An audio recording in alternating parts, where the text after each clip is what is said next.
Greetings, everyone. I'm Bob McCahill, President of the Northeast Vienna Citizens Association, who's hosting tonight's forum. Our association is active in many things, and this is one.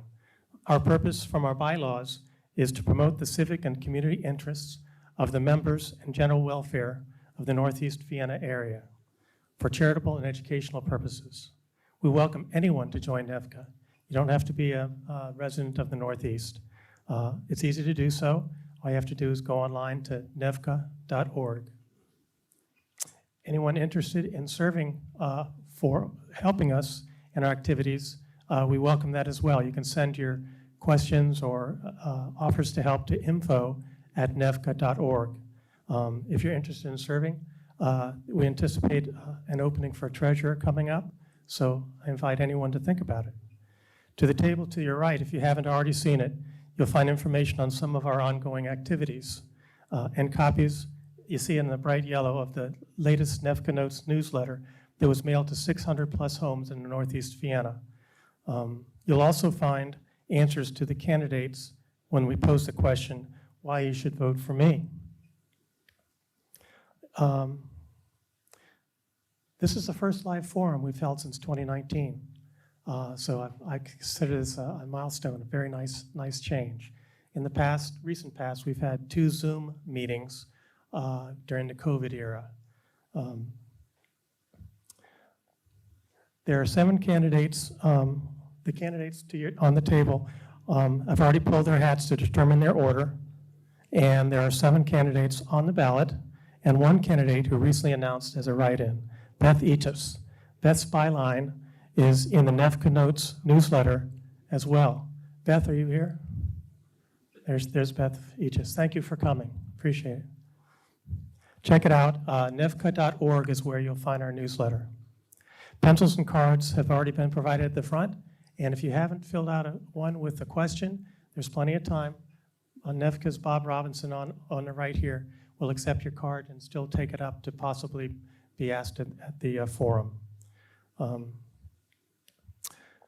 That's about all I've got. Welcome to the candidates. Welcome. And to moderate tonight's forum, we have NEVCA First Vice President, Doug Francis. Thanks, everyone, for coming.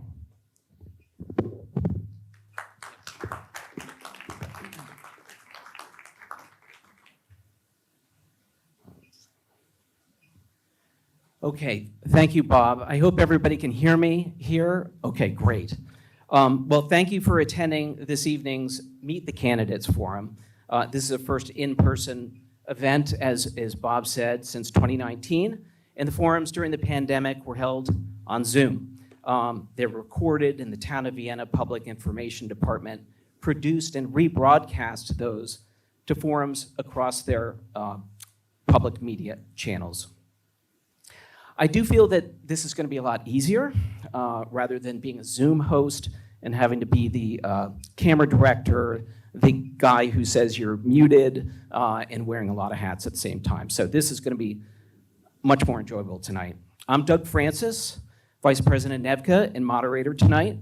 Our moderator team consists of Mary Ellen Larkins, Ed Adamson, and Dan Mulville.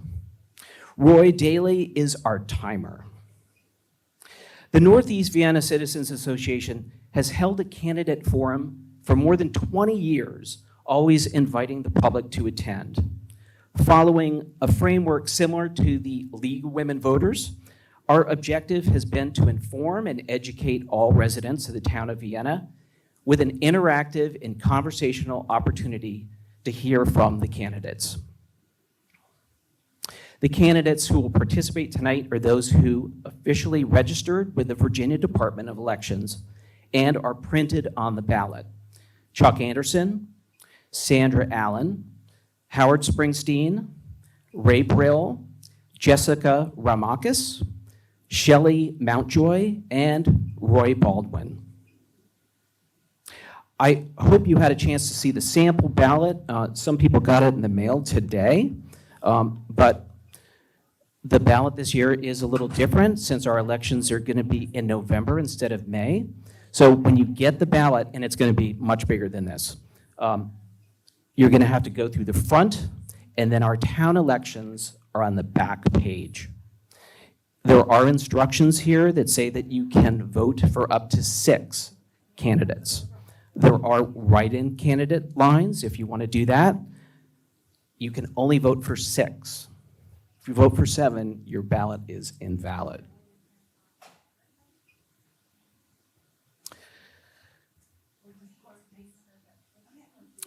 We'll also elect a mayor. Linda Colbert, who is running unopposed, is here tonight, and we'll give a brief introduction in a moment. The entire town council of 6 members will be voted in for a term of 2 years. The town of Vienna ballot is on that flip side. Remember, it says vote for no more than 6 people. NEVCA wants to thank the town of Vienna Public Information Media Department, who will video this event and then distribute it across the town's media platforms. I'll cover the rules with you that I've reviewed with all of the candidates shortly. Here's a quick overview. The candidates, including Mayor Colbert, will have 2 minutes to introduce themselves. They'll have 1 minute to answer a series of questions from the community, concluding with each town council candidate having a 2-minute opportunity to wrap up. We'll be moving fast. Here are the rules. The candidates drew numbers out of a hat earlier, actually out of a pouch, and they were going to be working in rotation. They'll have 1 minute to answer questions, and the rotation provides one candidate to have an opportunity to rebut or add additional insight.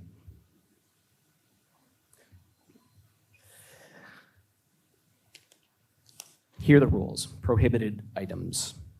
I reviewed this with all the candidates beforehand.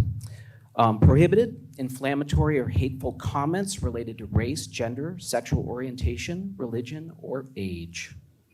Personal attacks, name-calling, or belittling another member. Use of profanity at any time.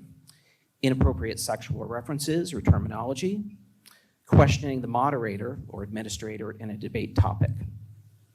Tactics. Please keep in mind there are no winners here. The winners are actually determined on November 7th at the ballot box. Twisting people's words or quoting them out of context is misleading and not constructive. Avoid blanket statements that focus on a broad topic and not the specific subject at hand. Please follow the rules. And as far as credibility, you're trying to establish credibility, which takes time. This is, however, a speedy process that we're going to go through tonight. Okay, so the candidates have all picked out numbers, and we're going to go through a rotation. We're going to open with opening statements, and I've asked the mayor to actually do a 2-minute introduction. Mayor Colbert?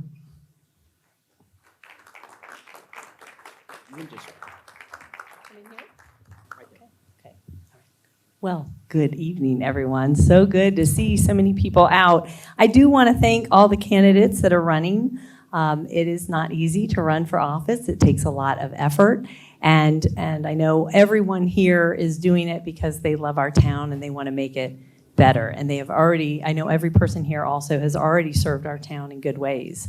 And I want to thank NEVCA for putting on this forum. And as Bob just mentioned, we were not here 3.5 years ago. I was at my house. Many people are at their house or outdoors. I know that Doug was in his house, and we were doing it virtually. And it was a challenge. And so thank you. That was a lot of work, but you still did it. And I want to thank all the residents for coming out tonight. You know, this is why we have, truly, I do believe, the best town, because you care about your town. You're here because you want to learn about the candidates. You want to be an informed voter. And we just have a town that is always striving, working together, and trying to make our town better. I do not take, I am running unopposed, but I do not take this office for granted at all. And I just want everyone to know that. It has been such an honor, such a privilege to serve a town that I grew up in. And I love this town with all my heart. And there may be decisions that people agree or disagree with, but I always, when I'm making decisions, I really do try to think what's going to serve our community the best in a way that hopefully you feel that you can trust me. We've done so many good things these 3.5 years. The council and the staff and we all work together. We're going to have a new zoning code. I know some people are already benefiting, new decks, new front porches. Businesses have been able to enjoy outdoor eating temporary, and also some permanent new rules. Some other things will be coming in, and some other, I'm done, 2 minutes. Boy, I can talk a long time. Anyway, I do believe we are one Vienna, united. Thank you so much, and enjoy your night. Thank you.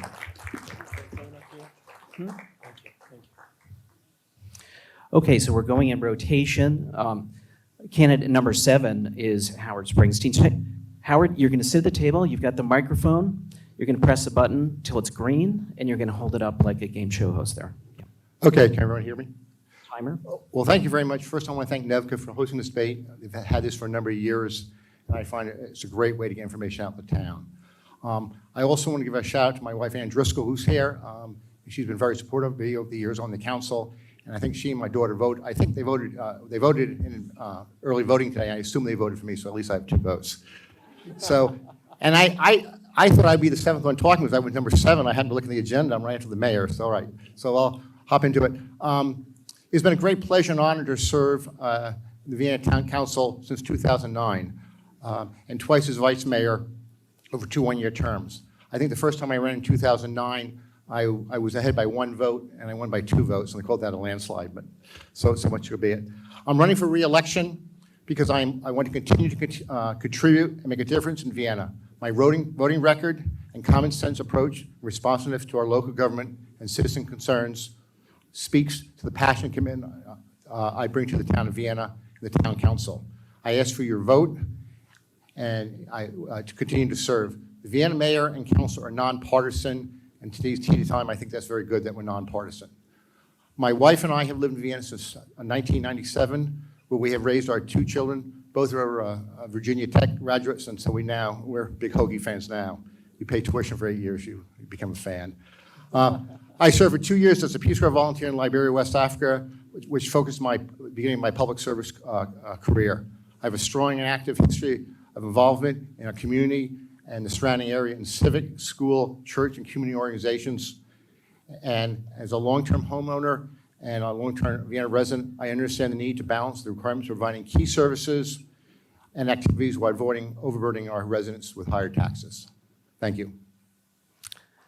Thank you, Howard. Candidate number 6 is Roy Baldwin. All right. Do you want us to just sit here? I want you to sit there. All right, fine. All right, well, welcome everyone. Thanks for coming. I'm Roy Baldwin. Roy, you're going to need to talk on the microphone. Yep, all right. A little bit closer? All right, here we are. I've got a summary of my bio on this flyer. If you don't have one on your seat, I have more on the table. Basically, when my wife and I were looking for a place to live back in 1979 in the fall, our agent found a house for us to look at down on Moore Avenue Southeast. And when we were driving up Park Street, we saw the beautiful trees. We saw the nice little houses on either side.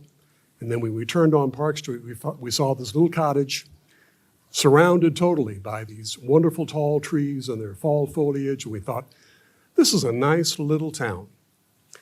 And here we are in 2023, and it's still a nice little town. And what I've learned from my time in volunteering, and you can read about it in my materials, a homeowner in the town since 1980. I've been a PTA board member and a scout master. I'm on a vestry member of my church and so forth. But the most important experience I have is just being here, of knowing over 40 years what works in this little town and what doesn't. And I think I've used that, plus my experience, as I mentioned in my flyer, on the Board of Architectural Review, which is a board in the town that has charge of basically everything you can see on the outside of a commercial building. I can use that, I think, to make this, or to continue this being a nice little town, one that we'll all be happy and proud of on into the future. Thank you, Roy. Candidate number 5 is Sandra Allen. Hi, thank you for coming. My name is Sandra Allen. I am a new candidate here, and I welcome everybody here because we're going to be working together. Let me tell you a little bit about myself. I was born in Bolivia, came at a very young age. I have 2 children, and they're all grown up now. But I live with my mother, and it's been an experience, to say the least, being a mother with 2 children and being taking care of my mother in the town of Vienna. I've been advocating for my children throughout their schooling. I found myself that there were not many people like me in the PTA. I find myself trying to talk to people that were not wanting to listen. When things like this are happening, the sexual abuses for children, and also the suicide that are happening in schools. I tried to speak on those issues at the PTAs, and I heard no one coming to me, rather that the PTA and some officials just gave me the runaround, and they were not willing to listen to what I had to say and what was happening.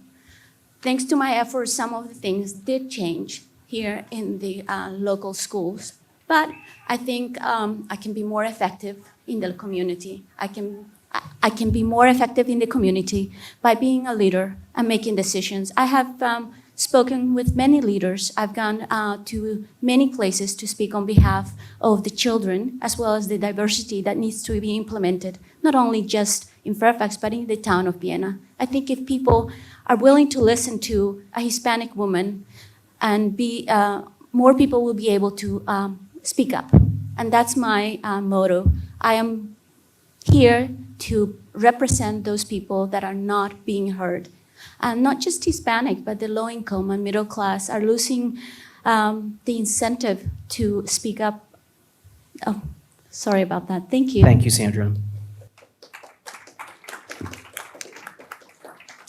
Our next candidate is Shelley Mountjoy.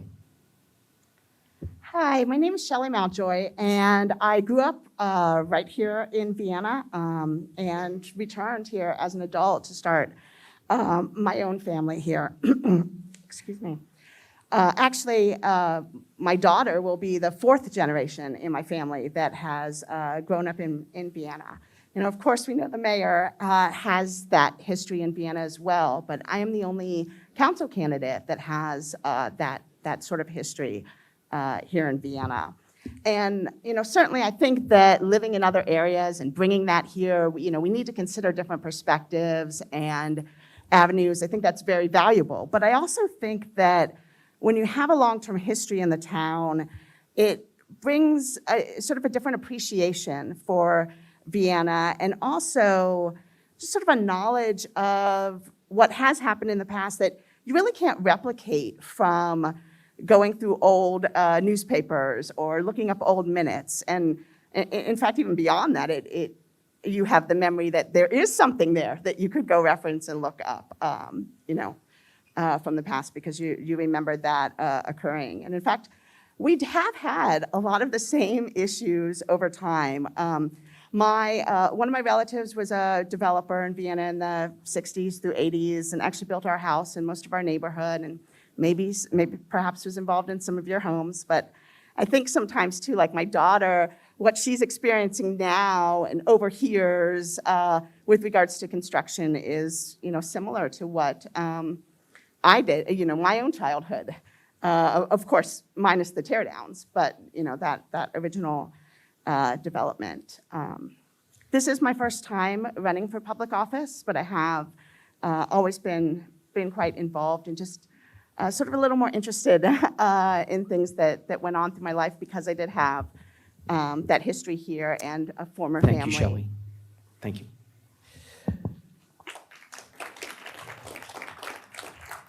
Candidate number 3 is Jessica Ramakis.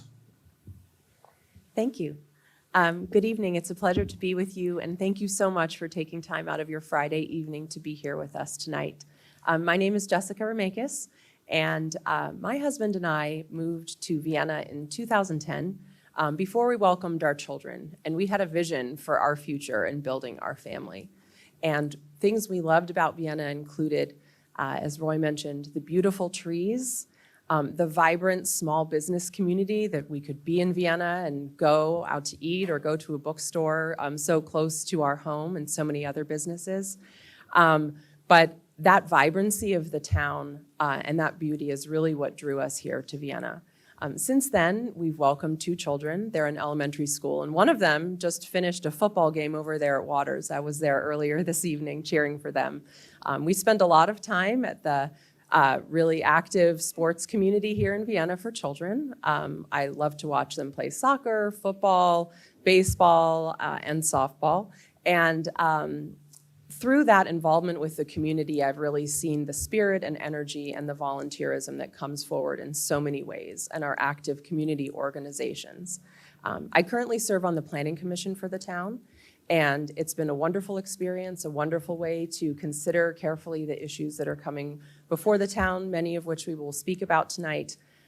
One observation has been, though there are many members of the community who know what is happening, what is being considered, there are other members of the community who don't, and who may not know how to participate with the limited time that so many of us have today.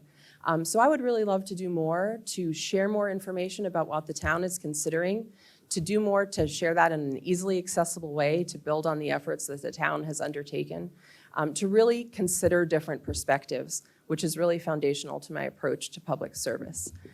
So thank you again for being here, and I look forward to the discussion. Thank you, Jessica. Candidate number 2 is Chuck Anderson. Good evening. Almost 5 years ago, I began my journey into elected politics as a grassroots organizer. I worked to elect others, and then in 2020, decided to run myself. In my first campaign, I asked you to take a leap of faith and judge my ability to serve based on character. Today, I stand before you in a different place. You now have a 3-year track record of my actions and votes on town council. Here are some highlights of my track record. Managed the COVID crisis. Voted for overall tax changes at or below inflation rates. Supported a new police station, a new police pay scale, and body cams. Championed tree preservation over clear cutting. Pushed for updating our public tranquility ordinances. Halted mulching on the Beulah Road property site. Searched for more pickleball courts and compromises on playing times. Voted to rename Wade Hampton Drive to Liberty Lane. Served on the Liberty Amendments Month Executive Committee. Worked with the county to achieve the best possible new library. Voted to spend the bulk of the one-time ARPA funds to upgrade and replace Vienna's aging infrastructure. Spent hundreds of hours on the new zoning ordinance.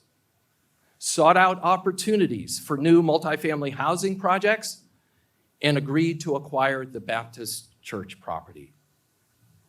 I obviously did not do all of these things alone, but I worked closely with my fellow council members, and I mean closely and collaboratively, to achieve these results. But I was intensely involved in them all. That is my track record, and I hope that is what you will judge me by. I look forward to answering your questions this evening. Thank you. Thank you, Chuck. Candidate number 1 is Ray Brill.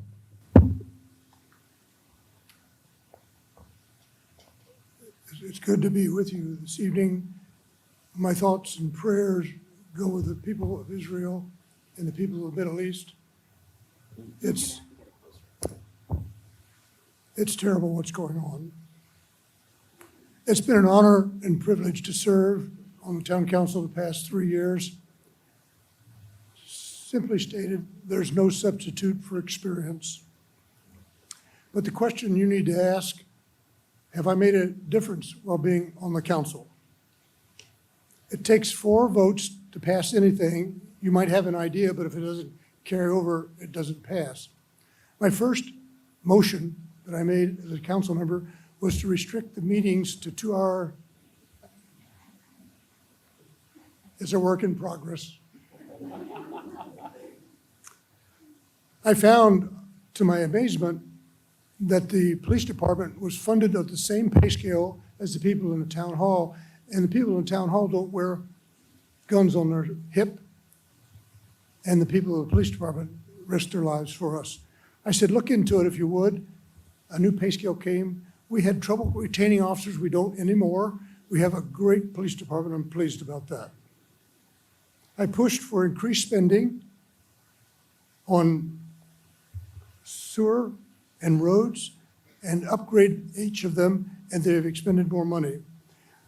I propose that we adopt 4 priorities in 2023. Focus. Business leaders understand the power of focus. We adopted 4: code create, noise ordinance, tree canopy, and the annex. We're going to achieve 3 this year. There's more to be done. But I appreciate your support. If I haven't made a difference, it's up to you to decide. Thank you, Ray. So all the candidates have a schedule in front of them so they understand who's in order. We're going to be asking questions that have come in from the audience as well as ones that were submitted online. There is a request that we not applaud after each answer. We're trying to get through a lot.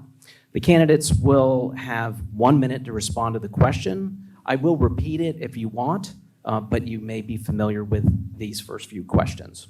Okay? So candidate number 1 is Ray Brill. He'll be the first one to answer. What specific actions do you propose to take to stop the loss of Vienna's tree canopy, an essential component of our town's history and character that is occurring with clear-cutting lots to replace our historic housing stock and yet more multi-million-dollar houses? Thank you. Just let me say at the outset, 1 minute is fast, so I'll go quickly. I support a separate tree commission. I support a separate ordinance in our Code of Ordinances, Chapter 29. It's considered option 1. There's 2 options on the table, and we should have consolidation of all of our tree canopy and preservation into 1 chapter, and it should not be a subcommittee of the CSC, Conservation and Sustainability Commission, because anytime you have something as a subcommittee, it doesn't have the impetus of something that is standing alone, focusing on one thing. The more you focus, the more you get done, and the tree canopy, the loss of 13% over the last 10 years is daunting. It can't keep up. We must change that. And so again, I vote for option 1, separate tree commission with emphasis on preservation and protection. Our next candidate, he's getting the microphone now, is Chuck Anderson. Chuck. Well, first, I've been working tirelessly on this new tree ordinance, which provides the greatest degree of protection that we can get that is allowed under Virginia state law. We've also voted for funds to replace trees lost to private development in public places. We've gone from virtually nothing to over $300,000 in the past 2 years. So we're putting our money where our mouth is. I think we need to engage in an aggressive public information campaign on the benefits of trees. Trees, after all, are a community good. Not that many people know this, but if you basically give the town $500, they will plant a tree in your front yard and they will care for it. And I think we need to promote things like that. We also need to continue to lobby Richmond, as we have, for more local control over things like tree preservation. Thank you, Chuck. Candidate 3, Jessica Ramakis. I appreciate the attention on this issue in the town. As I mentioned, the beautiful trees in the town are something, an aspect of the town that really drew me here. And I think it's important for us to be really thoughtful about the impact of the decisions that we make on this issue. For those who may not be covering it closely, we're considering whether to go from an approach that would allow newly constructed homes to aim for 20% of their lot coverage in 20 years with trees, or to replace that with a conservation-focused approach that would require a certain threshold of trees to be preserved. And so that would be a new requirement in the town, And it's under consideration, and I think it's important for as many people in the community to know that as possible. And in addition, I think that we should be pursuing other ways, like a campaign. There are wonderful resources for voluntary planting in yards and tree stewards in the town to incorporate that spirit into this Thank you, issue. Jessica. Howard, can you pass that microphone down to Sandra? Our next is Shelley Mountjoy. Shelley.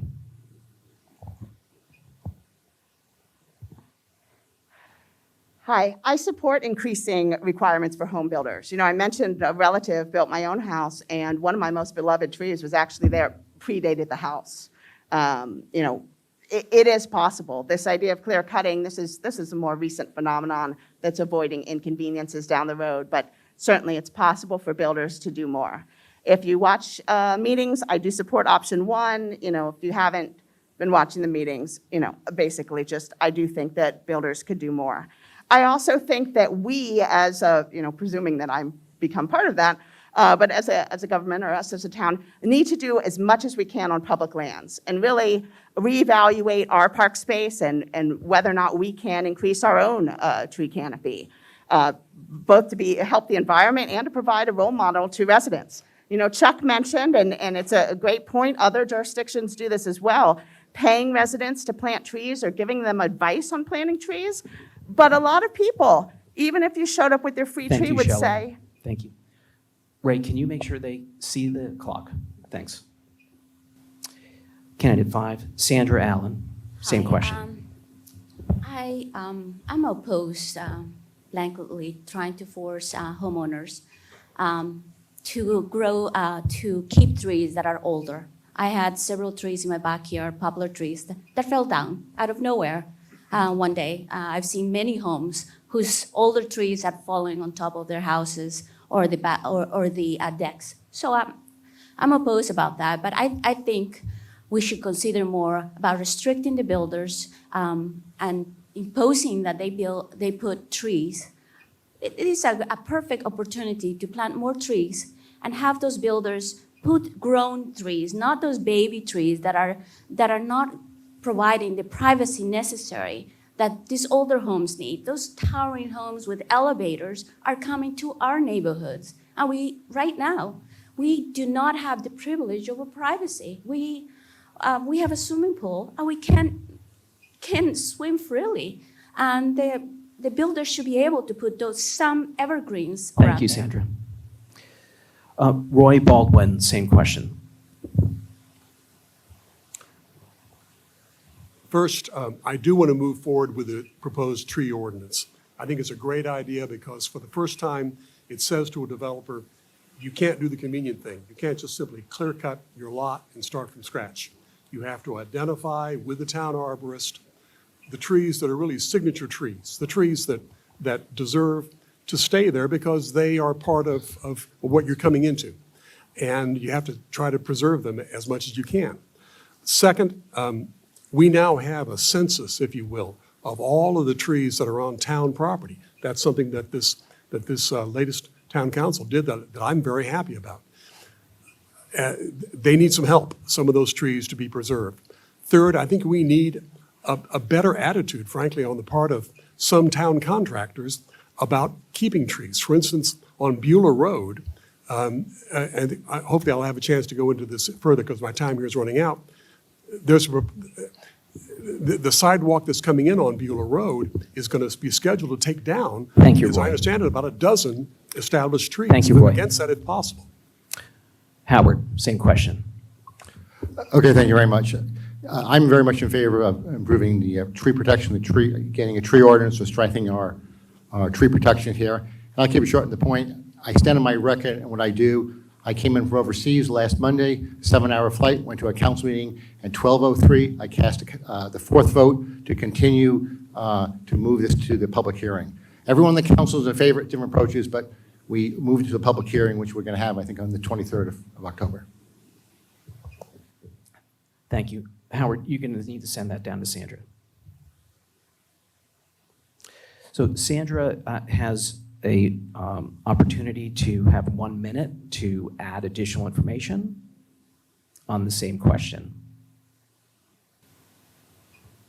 I hear what the candidates are saying about trees, and I don't believe that this resident should be forced by a code to keep trees that are dangerous to their homes.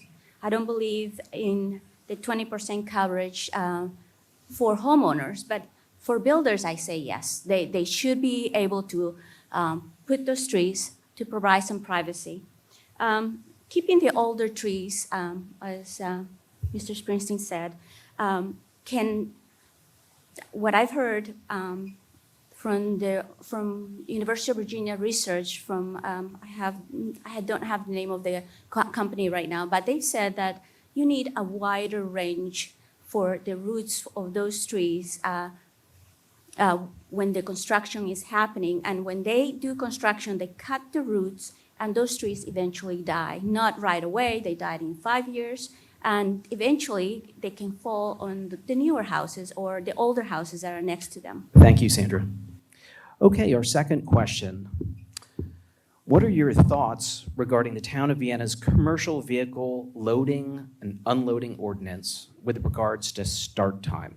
Currently, the town of Vienna considers the operation of loud noises stemming from pile drivers, hammers, chainsaws, steam, diesel, and gasoline-powered shovels, lawnmowers, lawn maintenance equipment, and other equipment a nuisance and are prohibited to operate prior to 0700. However, the town of Vienna does not consider slamming pallets, forklift operation, and truck loading, unloading, which create the same level of noise, an issue for those select few businesses beginning at 0600. The residents of Park Street Northeast would love to hear your view on this as well. It's a well-documented issue and discrepancy. Our first candidate is Chuck Anderson. So can you hear me? That was Yes. a joke. I think noise has become a bigger issue in the past few years. And I wonder if it's because of COVID and we're staying home more, or is it because there are new sources of noise? And I think it's a little bit of both.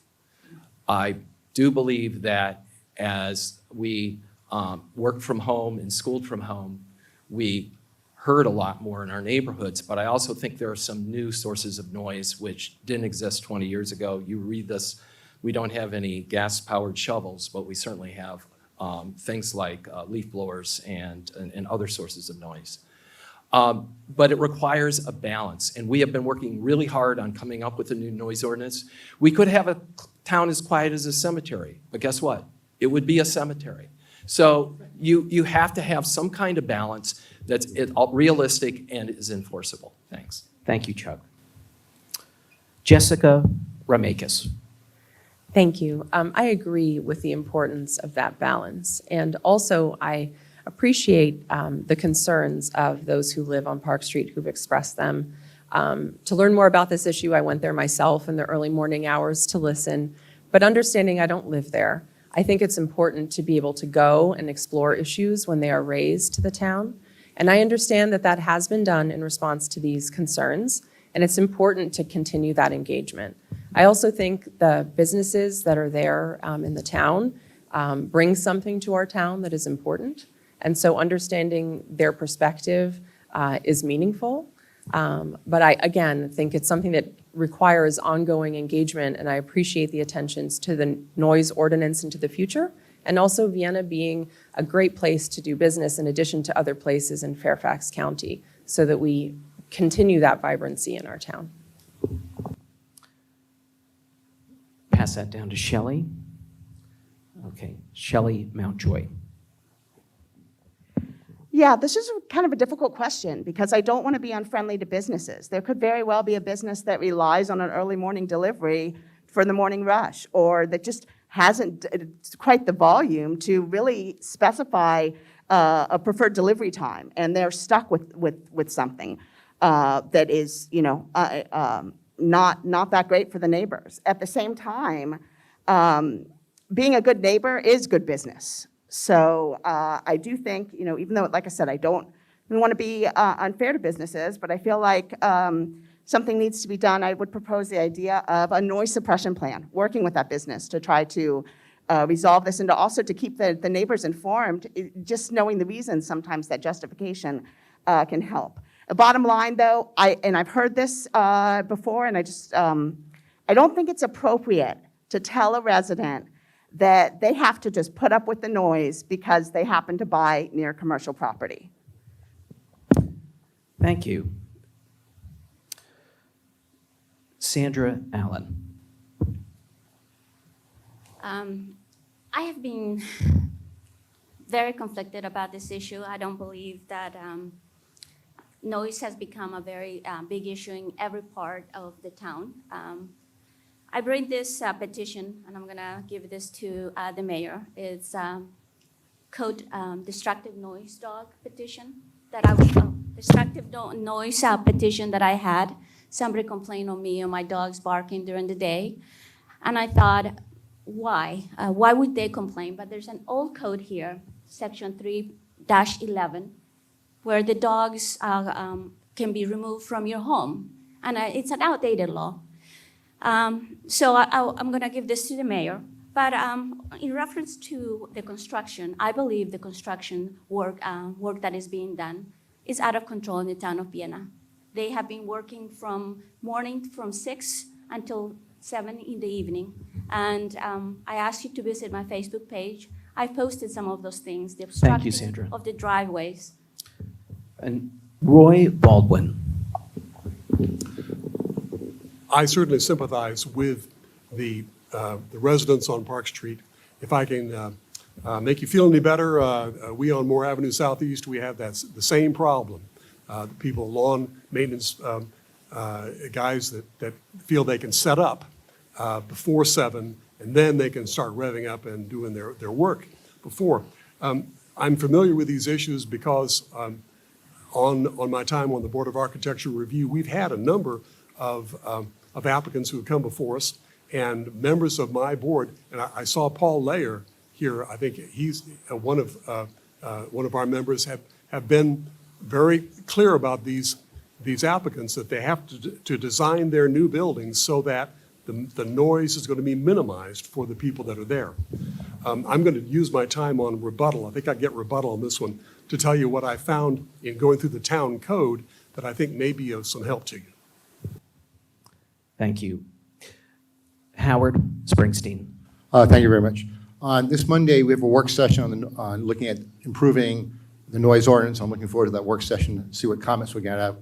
In terms of Park Street, I actually checked with Chief of Police 2 days ago, and I go by the numbers. This year, they've had 10 calls down there, and not a single one has resulted in a noise violation, and that was from 6 o'clock on. And so that's 8 months. So I sympathize with the residents, but we are not getting that many complaints. The year before, we stationed police officers there for 3 weeks. I think they did some violations. That's seen to solve the problem. But the numbers right now just don't justify there's an issue down there because there's been no violations. Thank you. You're going to need to pass that down to Ray. This way. Okay, Ray Brill. This one violates my sense of practicality. I'm fiercely practical. All the other things dealing with collection of trash, demolition, all have 7 a.m. start from 11 to 7. Actually, demolition is 8 p.m. to 7. This one's at 6 a.m. I would be very open to changing it to 7. I need to have some feedback from the people on load and load. But the very least you could do would be to put a sign saying quiet zone before 7 a.m. In other words, let them understand there are people who live nearby and you need to protect them from the noise. Because if they just go without considering it, they're going to continue to make the noise. Another solution would be for them to start somewhere else early and come to us at 7. Thank you. And Roy Baldwin has the minute follow-up rebuttal. Okay. And I'm sort of cheating. This isn't really a rebuttal because I think we're all pretty much in agreement up here that the people on Park Street are entitled to some peace and quiet, even before 7 a.m. So I went to look at the town code, and I think I find some hope here for you, because it says that the operation between the hours of 8 p.m. and 7 a.m. of these various pile drivers and hammers and chainsaws and so forth is prohibited, but it also says, or other equipment, the use of which is attended by loud and unusual noise. So I think the residents on Park Street who say, we just can't have this between 6 a.m. and 7 a.m., it's loud, I think you've got a good point. And if maybe we need an opinion from the town attorney, or maybe we need some new legislation, but I think that you've got a good point, and I would support trying to roll that back to give you some peace and quiet Thank even you, at 6 Roy. a.m. Our third question tonight, we all hope that Code Create and similar efforts elsewhere in town will be a great success. Our experience with the MAC, however, suggests that maybe not everything will work out as planned. What mechanisms and procedures will you institute to ensure that glitches and unforeseen problems are resolved quickly and effectively? We're going to start out with Jessica Ramakis. Thank you. I really appreciate this question and all of the deliberation that went into the updates to the code for the town. And I also strongly believe in the importance of tracking data and providing feedback and considering that as we do any of the work in the town. So I think as we move into the future and some changes start to happen around town in response to the updates to the code, we need to watch our traffic closely and follow the data there. And also, when there are new developments, that we are ensuring that our town staff has the support that they need to make sure that they are implementing in the ways that are aligned with the policy. I know the town council recently added someone to the Department of Planning and Zoning, so there can be more partnership there to be sure that everything proceeds according to agreements and plans. And then again, I think it's really important that we continue the conversation in the community. There are some issues that will be considered next year, and we should be asking for feedback from everyone in the town about how it's going. You're going to have to send that down to the end. Okay, candidate Shelley Mountjoy. Thank you. I definitely agree with Jessica about asking for feedback from citizens. I think we need to sort of learn from our mistakes. And the product of this, the Code Create, is over 300 pages. You know, certainly there's going to be unanticipated surprises there. And one of the things that I heard a lot when, you know, I was actually one of the ones speaking with issues about MAC, and one of the things I often even heard in response was, well, you should have spoken up sooner. I don't really agree with that. I think, you know, I used to be a college professor, and when everybody fails a test, I'm not thinking about, you know, oh, were they out partying last night? I'm starting to think, what did I do wrong as an instructor that this many people have this kind of confusion, or you know, what could I have done to help make this a little bit more clear? And I think that a lot of the ways that we have for public comment and whatnot are a little bit antiquated, certainly legally required, but we could be doing a little bit more to be reaching out and trying to work for solutions more proactively. Thank you. Our next candidate is Sandra Allen. This issue has been constant concerns for me. This is a small town, and answers to problems for the residents should be answered quickly. There's a lot of research being done, a lot of study, a lot of taxpayers' money is being invested, and some of these studies have been done years back, and they continue to be done, and such as the speed humps that are being installed now. In the past, there were speed humps in some other areas, and they were removed. So we need to be more cautious of how we are spending the taxpayers' money. There's some streets and some residents that don't want sidewalks in their neighborhood, and they're getting the sidewalks. So how are these decisions being made? That's my question. And I don't see that the residents are being heard. We have. Thank you, Sandra. Roy Baldwin. Well, the short answer is if I'm on the town council, I won't hesitate to vote to amend any ordinance, including the new town code, if there's a need. I mean, nobody ever represented to us on the Board of Architecture Review or to the town council that the new code create was going to be perfect and written on stone tablets and never to be changed. Everybody assumes that there's going to be some glitches and we'll fix them. I give credit to everyone involved in the town government, including the Planning Commission and all my members of the Board of Architecture Review for giving countless hours to going over this code create, to making suggestions to the town council, many of which have been adopted, and to making this a new streamlined code that I think does a good job. But if there are glitches, well, we'll fix them when they come up. Thank you, Roy. Next candidate, Howard Springsteen. Thank you. We obviously had issues with MAC that we had to appeal. So I was a little nervous going into the whole code create, but we spent a lot of time on that. I think we have a good document, a good set of code, and the most important thing, we preserve the residential neighborhoods. And we had a great planning commission that worked very close to the council. I agree with Jessica's comment is we'll see how things roll out this year, and we just need to make sure we get feedback, because if things start heading south, we can make a correction. But I think we all think the code create, is a really good step in the right direction. It really has fixed the zoning code, which hasn't been fixed for 50 years. Thank you. Can you pass that down to Ray? Candidate Ray Brill. The code rewrite was a massive undertaking, 316 pages. Of course, there'll be adjustments. That's to be expected. And I think that we expect that to happen in the first few months of 2024. But some issues like parking, the 8 acres on Beulah is RS 12.5 now. Should it be changed to Parks and Rec? The loading and unloading on Church Street and even on Mill Street near Park. But also signs. There needs to be probably some adjustments with signs. There's a lot of different things that we'll need to hear from the public, and we will deal with them. But it's to be expected.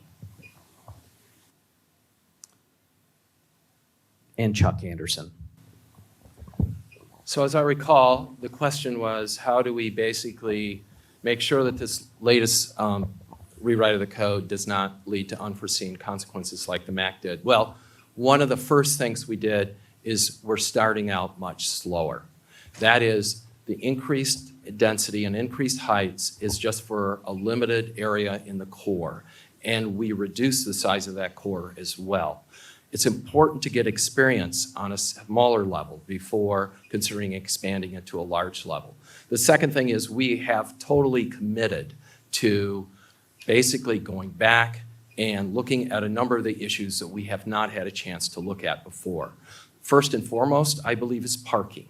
We need to have realistic data on exactly what the parking requirements are. We don't want to pave over paradise and put up parking lots everywhere, but we also don't want to underpark, and that's a difficult challenge to balance to make. And then the follow-up on this one is Howard Springsteen. You have a minute. Yeah, I would just add what Chuck said is that we are going to look at some other areas that we could not focus on, and we're going to look at very closely. And it's while we pass the code, it'll be a work in progress. And I think people will be pleased. But again, if we made some mistakes, we'll just have to fix them this coming year. But I think we're pretty much on top of it. Okay, moving to question number 4. The town of Vienna spends considerable time and effort to discussing and managing development within the town.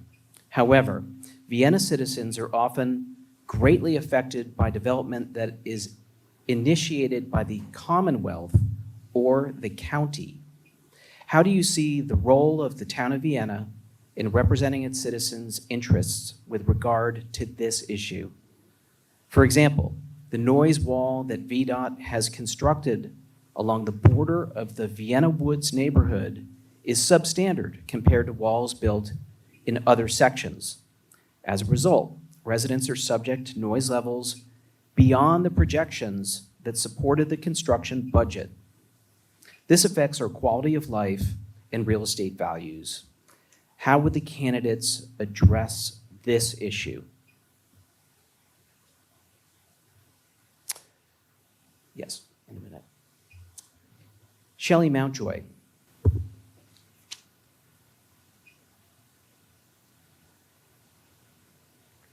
I notice in some of the incumbents' materials, they've often talked about the fact that they have good working relationships with other political officials, certainly, outside of the town council. I think that's essential to be able to keep that open communication, keep people informed there.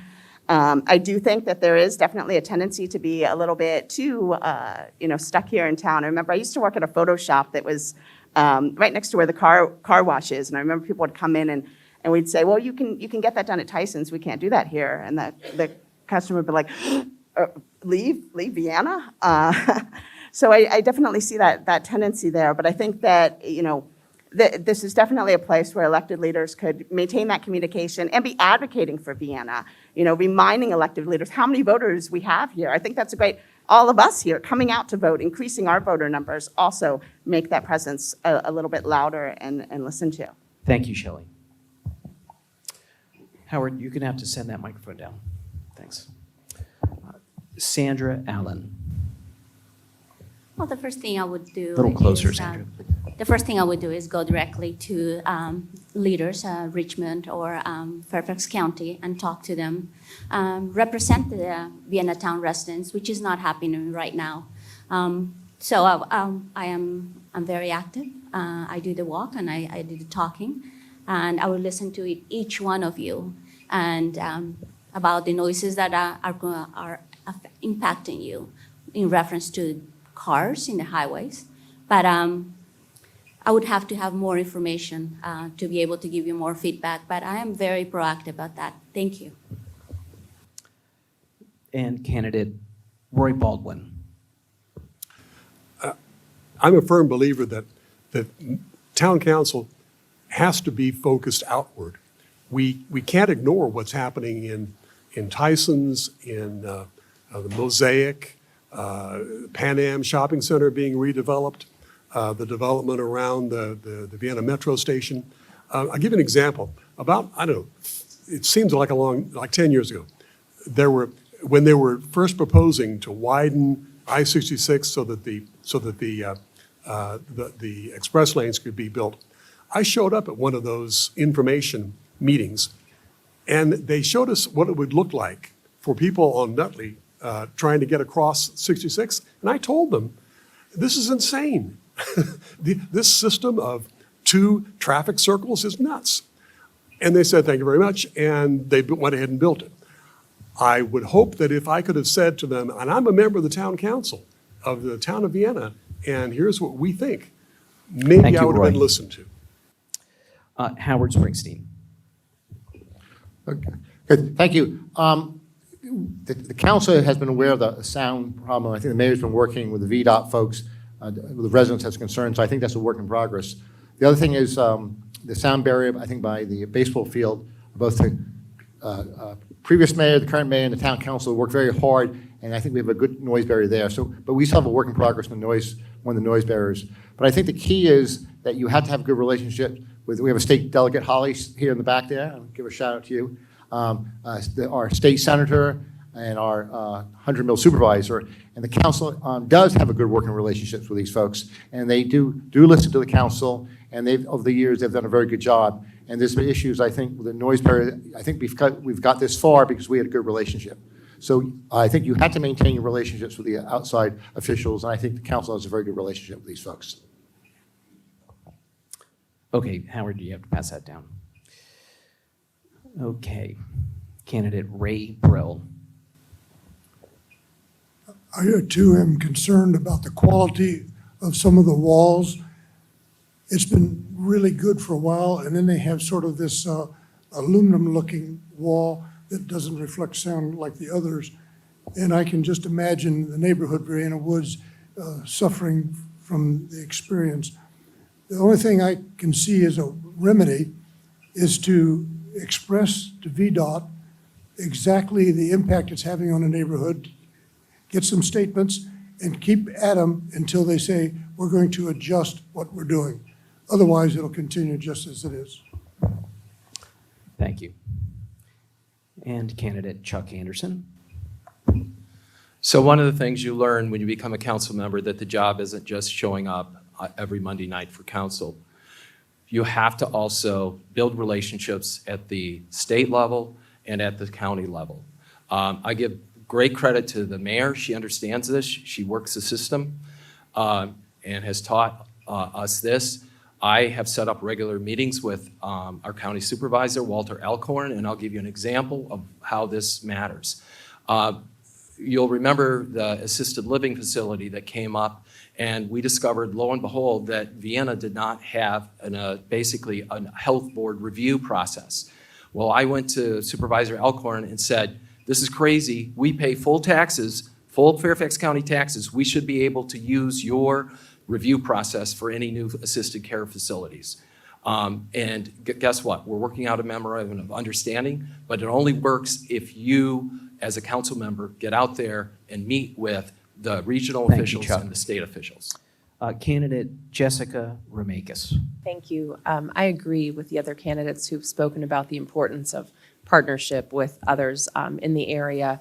And I think there's also, again, the importance of being connected to members of the community to hear what those concerns are. Because if we're able to say how widespread a concern is or how acute it is to a particular part of town, that's really helpful information to people who have to be able to consider what's possible to address the concerns of Vienna. I also believe really deeply in the importance of collaboration and being creative and serving as a creative partner. There are things that could happen in our area that there are unintended consequences. And by offering that feedback and saying what is happening to members of the Vienna community, we're contributing and being able to be helpful in saying where there are challenges. And we have a lot of really intelligent, talented people in our town who can help to contribute solutions. And so the more that I, as if I'm elected to town council, could help to identify those, I would really seek to contribute in that way. And Ray Brill has the last word on this. I don't think we need to have a rebuttal on this. I think we're all in agreement that something needs to be done. I agree that we need to continue our relationships with the local authorities. Walter Alcorn is a good example, because if they think that we're satisfied and don't hear from us, nothing's going to change. So we have to be relentless, continue to press the point that what's happening is, for the people who live nearby, it's unacceptable. And until they take steps, we just have to keep at them. Thank you. Question number 5. How will the town council address the health crisis of selling vapes to school children? Starting that off, candidate 5, Sandra Allen. Thank you. Thank you for asking that. I'm appalled to hear that there are vaping facilities here in the town of Vienna, in the center, Church Street. Our children are being impacted. They're selling marijuana. They're selling all things that are hurtful to their health and their mental well-being. And I don't understand why those stores are giving licenses to be in the town of Vienna. We have other stores that should be coming here. Better decisions need to be made. Those kids, the students, are going there and being impacted. Emotionally and mental health has been a very big issue for me, and I think those stores contribute to that a mental health decline in the young kids here in the community. Thank you. Candidate Roy Baldwin.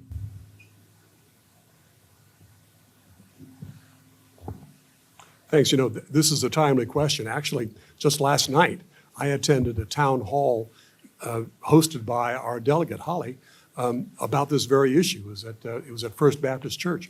And frankly, it was very sobering. I think we heard firsthand from parents whose middle school children, 12-year-old, knew exactly where to go in town to one of the specialty vape stores and were able to purchase vaping materials and walk out without being carded or stopped or anything. It was a wake-up call for me because I don't have children that young anymore. And the only suggestion I could give was to try to give them some grief at the time that they got to renew their business license. Otherwise, our town chief of police was there, and Thank you, Roy. they're hamstrung too. It's a tough issue. Candidate Howard Springsteen. Thank you. Yeah, Ray, thanks for mentioning that. I think our state delegate Holly had a very good workshop at Faith Baptist, and I think it's going to take more state intervention because it's a gun shop. If you don't have a gun shop in Vienna, they can still come. We can't prohibit them. But if the state can do enabling and legislation, then we can do other. But I was very pleased to say we had a really robust workshop last night. Thank you. You're going to pass that down to Ray Brill.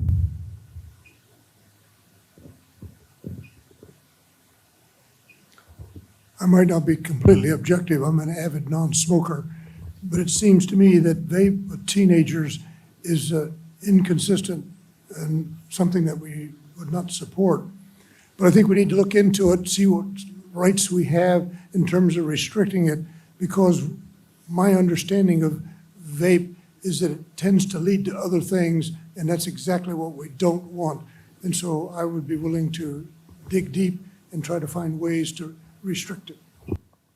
Thank you. Candidate Chuck Anderson.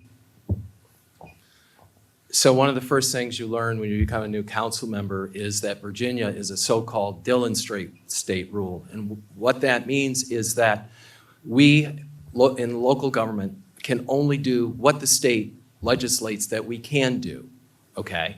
And if they don't give us authority, we can't do anything about it. I'm not sure, but I would suspect that tobacco shops, given that Virginia has a long history of big tobacco, is one of those things that is very hard to regulate at the local level.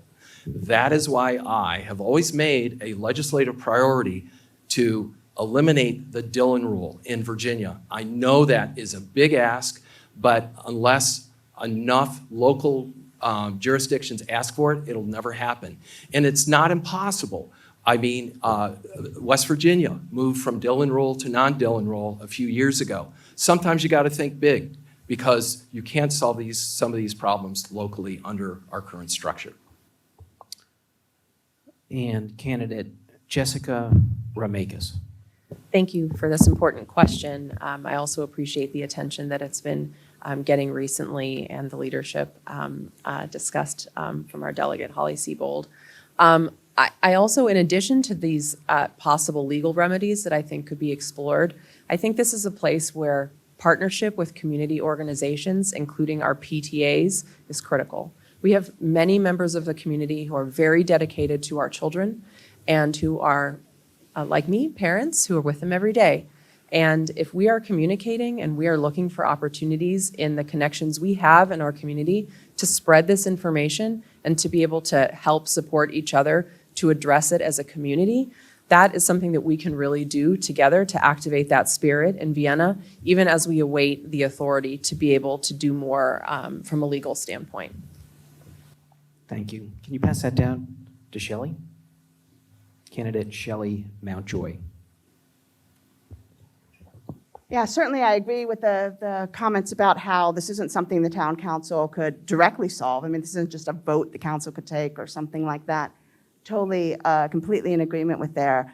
I will say though, growing up in Vienna, I tell a lot of people, I learned a lot about trust here, but at the same time, this stuff still does happen here. I mean, I remember that from my own childhood. Hopefully, a little more community, a little more involvement, a little bit more aware of who everyone is, that it happens less, but it does still happen. I remember the police department issuing a statement, and this isn't the only time, but a statement about catalytic converters are being stolen. Here are some tips. This is just one example. I've seen other things like that. And certainly, I don't think it's our place to tell the police what to do, but I think this is a potential option for talking with our police department, seeing can they give tips to parents, here's what to look for, things like that. I think that's a role that our town government could play in helping. Thank you, Shelley. And the follow-up is actually with Chuck Anderson. Chuck, you have a minute. You won't believe this. I'm a politician. Am I going to forego my rebuttal? I've said what I wanted to say on this, other than to thank Holly Siebold for taking an active role in this. Thanks, Holly. This is an important issue, and I think it has to be worked out at the state level. So go for it.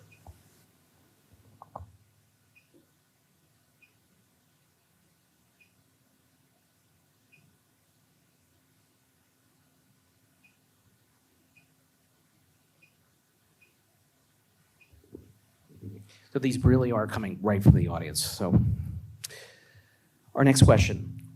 Why are open space and public arts issues not taken seriously? How can we improve these concerns about public art spaces? Roy Baldwin is the first to answer this. Roy.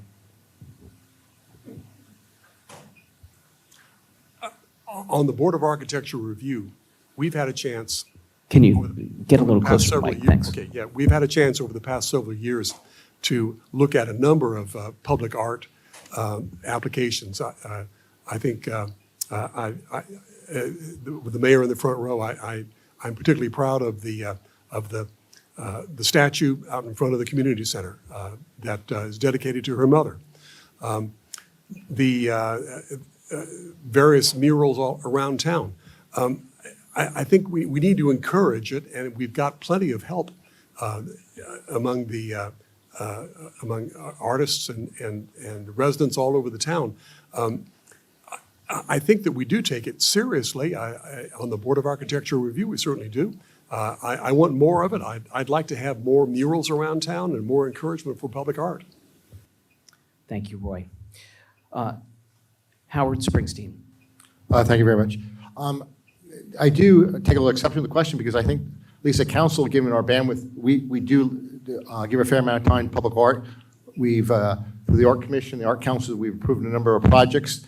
And I think that, one to late Jane Siemens is one. We have murals, we have the benches, we're doing a musical, set of musical instruments down by the caboose. And so I think, given our depth out there, I think we're making pretty good progress on the art projects. Thank you. I'm going to send that down to Ray Brill. Candidate Ray Brill. I think the Vienna Town Council has been very supportive of the arts, VPAC, Vienna Public Arts Commission, as well as the new foundation. We are encouraging them to think big and to really develop the arts in our town. And I think that open space, there's not too much of it, but I think that we're very supportive of it as well. I do not find that our council right now, as presently constituted, is working against that need at all. Thank you. The next candidate, Chuck Anderson. So my wife and I took one of our first post-COVID trips to Florence. Boy, do they do public art.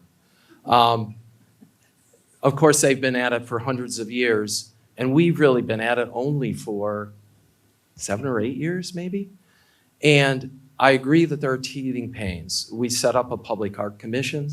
We now have a public art foundation. We have a bar. We haven't raised a whole lot of money for these kinds of things. I am a great believer, a passionate believer in public art because I think it makes Vienna more of a destination. I think it makes us all happier. I do believe that we're going to have to seriously consider, getting more resources, hopefully through the private sector. But I would classify it as teething pains, but it's something that we can work out. Thank you. Next candidate, Jessica Romakis. Thank you. I also am very fond of the public art in Vienna, particularly the love sign that's on the W&OD trail and the way that that's decorated with so much spirit. I always love to see that when I'm out running with my friends. I think one thing that we could potentially do is to communicate more proactively and invite more ideas related to art and then how they are considered to be able to meet the requirements in the town. I understand that it can be difficult if a person has a creative idea and then gets feedback about different parameters that exist, but that is a part of the process. If we can do more to proactively communicate and invite ideas and say, these are the steps to be able to articulate what your idea is, these are the possibilities and the opportunities to invite that creativity and to share some of the considerations and, cost or different kind of factors that have to be weighed, so that those who are coming forward with those creative ideas have that information at the front end. I think it's really important and would love to see it happening more in town. Thank you. Shelley Mountjoy.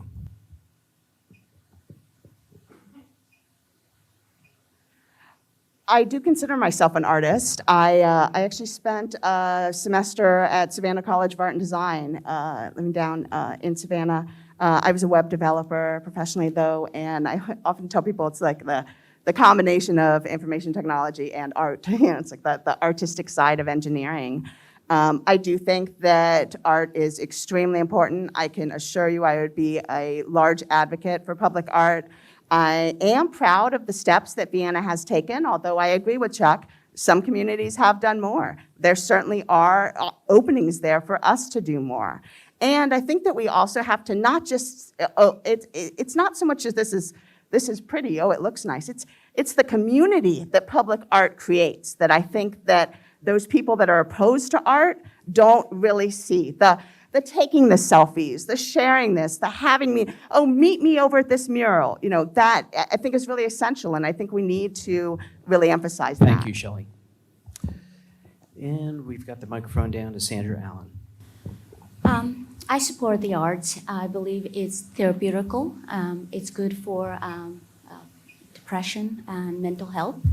I believe that we should partner with schools. Schools are a good source for these growing young children that are able to create things, provide them to the community. I think we can have, an area where they can be coming and showing their potentials, and I think there's a lot of opportunity there that the town of Vienna can do.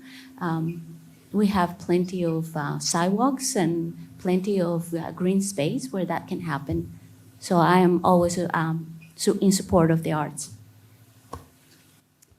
Thank you. And the follow-up is with Jessica Ramakis. You have a minute. Additional thoughts? Thank you. I don't know that I have a rebuttal, but just, again, I appreciate the point that the art in the community is an expression of our community. And I think what I'm hearing is that that's a shared value here and a matter of how we do that and how we support it in the best way possible. So thank you for the question. Thank you. Okay, question number 7. Again, it's coming right from the audience.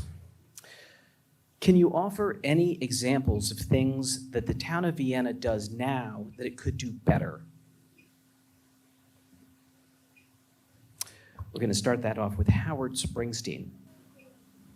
Okay, I think we did a good job of communication, but we can do a lot better because even though we push a lot of social media out, people still are not getting the message, so I would try to strengthen this, the communication approach. I also think we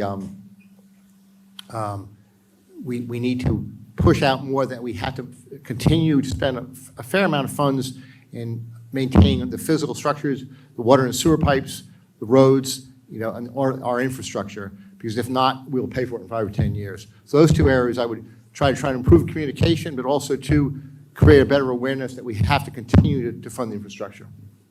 Thank you. We're going to need to send that down to Ray Brill. Ray Brill. There's so much to like about the town of Vienna. First thing that comes to mind that they do really well is trash pickup. They're just amazing. all kinds of weather and conditions. But I do have one thing the town of Vienna could do better, shorter meetings. I'm trying to get you out. Okay, that's good. We just picked up 40 seconds. Okay, Chuck Anderson. So I bet if we ask the audience this question, I would get the majority of them saying traffic. We don't do traffic well in Vienna. Part of it is not our fault that we live on the major thoroughfare between Tyson's and Fairfax, and 30,000 cars a day pass through here. But obviously, help is on the way with the new smart lights, which we've been working on for years and years, but they're finally being installed. That's a big deal. The other big deal for me is working on more multimodal transportation, particularly cycling and pedestrian-friendly sidewalks. And my big hope is at some point there is a connector bike path between Tyson's and the WNOD trail. We have a beautiful east-west way of getting around on cycling. We don't have a north-south. I don't know where it's going to fit. One of the reasons that I advocated pushing back the setbacks on Maple Avenues was to create potential space for a bike path in the future. Thank you. Next, Jessica Remakis. Thank you. I would love to reframe this question as like, what are some creative ideas? So one is related to communication. I really like, you may have seen the signs about the Planter project. There's information about it in a QR code. So to Howard's point about the communication, I think as things are happening on Maple Avenue, we could do more to have a sign that explains, this is what you can learn about this project and when something is happening. Another thought is related to composting. So that's something that has been going on at Marshall Road Elementary School. You may have heard about that. Falls Church has a great effort that I've just recently learned more about. And I think we could do more to share information in the town. Again, an example of community leadership and creativity that I've been fortunate to learn about. And another example related, again, to the earlier topic of trees. We have tree stewards in Fairfax County. I have a lovely neighbor who nurtured a tree that's now in my yard thanks to him. So just those types of ideas in community building, what's Thank I you, love Jessica. to see. Thank you. Shelley Mountjoy.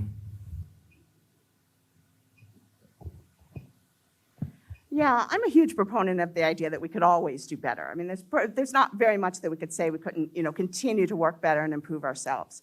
Well, one of the areas that I think Vienna needs the most help and has actually been very personal to me, being somebody with a disability, uses a wheelchair myself, is the disability awareness and inclusion here. There are things here that I did as a child that I, can't do now. But I could in the right environment. So I was actually talking to a resident the other day, hopefully she's in the room here, and said, well, I don't see people with disabilities here. I don't see, I was like, yeah, because a lot of the disabled moms I know, we don't stay here. I loved Meadow Lane, I loved going on the merry-go-round as a child. As an adult, my daughter wants me to participate. So I go to Arlington where I can get on the merry-go-round with her. Other communities have diversity and inclusion boards and commissions. We don't. I'd like to see a lot of that changed. Thank you. Sandra Allen. I agree with everything that you guys have A little said. closer to the microphone. Thanks. I agree with everything that all the elected official candidates have said, but I believe in giving the employees better quality equipment here in Vienna is important for the sanitation workers. I wrote a letter here to the town council about the quality of sanitation workers, what they need. They're riding those trash can collectors and it smells, and they don't have any facial coverage or anything like that. So I wrote a letter to them and show them that there are other ways, that other vehicles that they can use to help them with that. Instead of picking up those trash cans that we all put out, sometimes we are careless with them. And they're faced with a lot of toxic air that is coming their way and noise. So that's one of the things I believe that the town of Vienna can do Thank you, better. Sandra. Roy Baldwin. There have been some actions by the town council recently that I don't agree with. And I think we could do better. I'll give you an example. At the last town council meeting, there was a contract that was being, had to be approved for completing the sidewalk on the west side of Beulah Road. And the problem with the contract was that it would require about half a dozen, maybe a dozen, mature trees to be torn down. And a majority of the town council voted to continue with the contract, to approve that contract, despite a motion by Councilmember Springsteen, who I admire for this, who moved to delay to see to have a study done to see if maybe the sidewalk could be meandered or the road could be repositioned. There could be something that could be done to try to save those trees. I would like to revisit that. I would like to see if there is a way to save those mature trees. Thank you, Roy. Okay, Shelley Mountjoy, you actually have the final minute. You can follow up and add your thoughts. Sure. I mean, I agree with all the candidates here at the table. So I'm going to just sort of expand on another idea as far as disability awareness goes. I'd like to see a wheelchair charging station at the town green. Other communities have done this. They've gotten grants for this. They don't actually, I mean, you could Google it right now, anybody with a cell phone. Lots of communities have done this. Lots of them haven't paid a dime for it because there are plenty of grant options there. What happens when somebody that uses a power chair or other assisted device wants to go to Oktoberfest or Viva Vienna or something? They got to think about the crowd and whether or not too big of a crowd is going to keep them from getting home because they're going to run out of battery power. So, that's something I'd really like to see. And it's not, and I just end by saying, I don't think that Vienna is intentionally saying, oh, let me not be friends, let me keep these people at home. I don't think it's that at all. But I do think that just not having that perspective. I think we have good intentions. We want to do these things, but there's nobody Thank you, there Shelley. pushing We're those going to move on to ideas. question 8. Are you in favor of affordable housing in Vienna? What are your ideas to make this happen? The first person to answer that is going to be Ray Brill. Ray?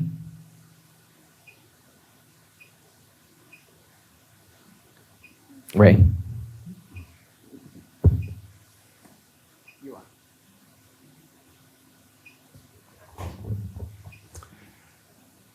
The concept of affordable housing is laudatory in every respect. We have a problem. Our real estate values are so high, it's hard to build anything under $1 million. And so who can afford $1 million if you're just starting out? It's a real conundrum. How do you solve that? I don't have an easy answer. We can try to build apartment buildings, but we have height limitations, we have density limitations. It is a real struggle trying to find someone who can afford a place under $1,500 to rent. As you know, around here, the average rental price is $2,000, $2,100 for one bedroom. It's really, really tough. I wish I could give you a panacea, a quick answer. I cannot. And now we're going to pass it to Chuck Anderson. So in some sense, here in Vienna, we're a victim of our own success. We have made this place so attractive that more people want to live here than we have housing. Supply and demand, I'm an economist by day, means that prices go up. What can you do about it? What I do about it as a council member is I look tirelessly for any opportunity for multifamily housing in Vienna. There was a proposal to put townhouses at the 901 Fohlen property. And it was presented to the town. Unfortunately, the majority of the council did not agree with it because of some security issues. I absolutely disagreed with that because there is a sensitive facility up there, but if they want a buffer, then they should pay for it. They shouldn't have the town pay for it, and it would have been a wonderful place for multifamily housing right on the bike path, and you just have to look for every opportunity. Thank you. Next, Jessica Ramakis. Thank you. I appreciate the importance of this issue, and I know we received a number of comments from the community as we were considering it as part of the updates to Code Create. One change that's coming that I was pleased to recommend was on Maple Avenue, that the second story in any new construction would be able to be permitted use for that to be residential. Of course, we don't know, as others have mentioned, the market force and what the cost of those units will be. But looking for opportunities like that, as others have mentioned, I think is really important and is something that will be a longer-term effort in the town. Thank you. If you can pass that down to Shelley. And Shelley Mountjoy. Thank you. I couldn't have moved to Vienna today. If I didn't grow up here, I wouldn't be here. You know, in large part because of my disability, but I don't have the income level that many people in Vienna have the, privilege to have. You know, I'm certainly happy for others in that situation, but I am not myself. So I do support affordable housing. I have a lot of ideas for it, but not so much that the council could do, because some of that is out of our hands. But I do think that one of the things that we could do is try to help older residents more stay in their homes and not have to feel like they have to sell their house and leave Vienna because they can't afford to stay here. You know, the council did vote to reduce that real estate tax, but I would have actually taken that a step further. I would have liked to consider whether or not we could have used a tax gradient, because even though we've reduced that Vienna tax, the people with the largest homes are saving the most, as opposed to, say, increasing that for the first million, for instance. Thank you, Shelley. Howard, could you pass that microphone down to Sandra, please? Sandra Allen. Thank you for asking this question. I believe we can do more. We need to be creative.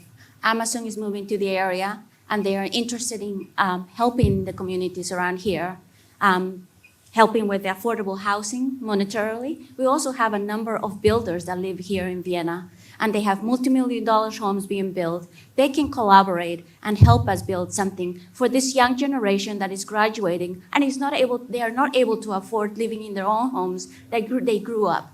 So not only just for the elderly are leaving, but we also are going to get older. We need single-level family homes, diversity in the homes. We don't need these huge houses. After a while, this place is going to be vacant. We're becoming a transient home community, not a community that is built for lasting.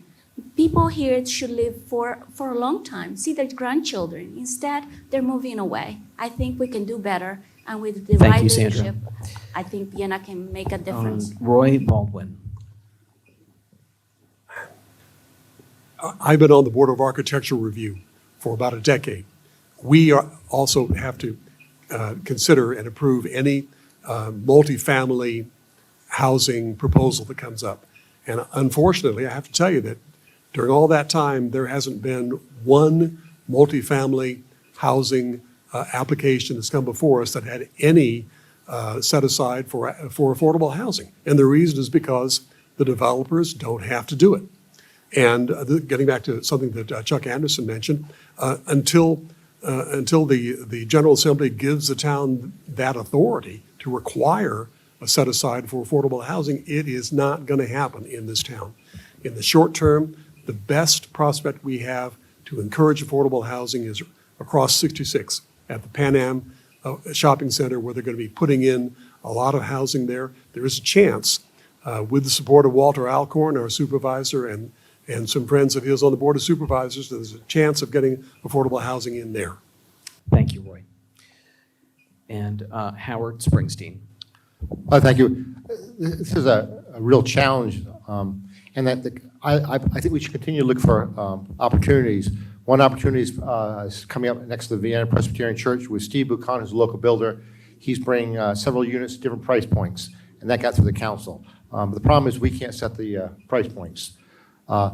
It's a challenge. So I just think we continue, as Chuck says, we look for opportunities, new co-create in some of the transition zones. If we can encourage some housing there, that's a good opportunity there.